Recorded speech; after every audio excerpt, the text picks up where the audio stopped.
बिहार में एक बार फिर से शिक्षक बहाली और शिक्षकों की वेतन का मामला जो है वह चर्चा में है। एक बार फिर से इसकी मांग होने लगी है कि आखिर शिक्षकों की बहाली क्यों नहीं हो रही है। तमाम विपक्ष के नेता इसको लेकर सरकार को घेर रहे हैं। जिस तरीके से तेजस्वी यादव ने भी यह मामला उठाया है, शिक्षकों के वेतन का मामला उठाया है, शिक्षकों की बहाली को लेकर सवाल किया है, वहीं अब सत्ता पक्ष से इस पर प्रतिक्रिया भी आ गई है। सत्ता पक्ष के नेता इस मामले को लेकर विपक्ष को ही घेरने में लगे हुए हैं। जेडीयू के नेता हैं, एमएलसी हैं नीरज कुमार। उन्होंने इस मामले को लेकर तेजस्वी यादव पर और राबड़ी देवी पर जोरदार प्रहार किया है। उन्होंने एक ट्वीट किया है, उस ट्वीट को आप स्क्रीन पर देख रहे हैं।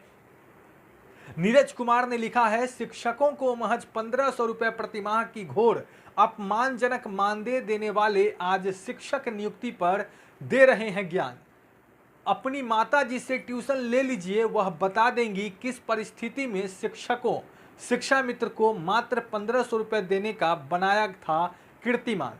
तो आपको याद होगा जब 2002-2003 में शिक्षकों की बहाली हुई थी, शिक्षा मित्र उस वक्त कहा गया था, राबड़ी देवी की सरकार थी, तो उस वक्त शिक्षकों का जिनकी बहाली हुई थी शिक्षा मित्र के रूप में, उनका वेतन था 1500 रुपये। और वह 1500 रुपये जब नीतीश कुमार की सरकार आई तो तमाम शिक्षकों की जो सेवा अवधि है वह 60 वर्ष कर दी गई थी। उसके बाद तमाम शिक्षकों का वेतन भी 4000 रुपये कर दिया गया था।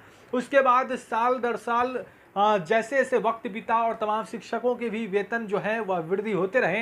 हालांकि अभी भी शिक्षकों की कई मांगे हैं, लेकिन उस पर जो है वह कोर्ट में भी वह मामला गया है। लेकिन सरकार जो है इस मामले को लेकर एक बार फिर से सत्ता पक्ष के लोग जो हैं वह घेर रहे हैं कि आखिर 1500 रुपया किस आधार पर देने की बात कही थी। 1500 का कीर्तिमान, क्या शिक्षकों की यह बेइज्जती नहीं थी? इतना कम वेतन देने की बात उस वक्त किस आधार पर किया गया था? तो शिक्षकों को 1500 रुपया दिया गया था जब उन्हें शिक्षा मित्र कहा जाता था।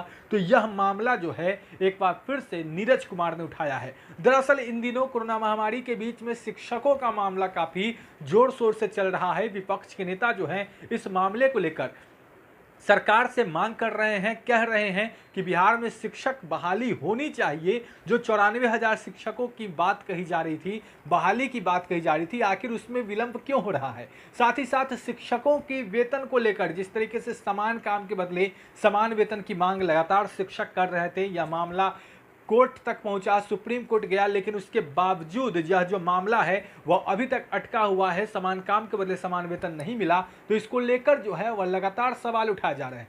तेजस्वी यादव ने भी सवाल किया और उस सवाल के बाद अब तेजस्वी यादव को नीरज कुमार ने जोरदार प्रहार करते हुए जवाब दिया है और याद दिला दिया है कि जब शिक्षा मित्र के रूप में उनकी बहाली हुई थी तो 1500 रुपया किस आधार पर उन्होंने यह तय किया था और क्या कीर्तिमान बनाया था। आप बढ़ रहे हेडलाइंस बिहार के साथ अगर आपने अब तक हमारे चैनल को सब्सक्राइब नहीं किया है तो जल्द सब्सक्राइब कर ले। धन्यवाद।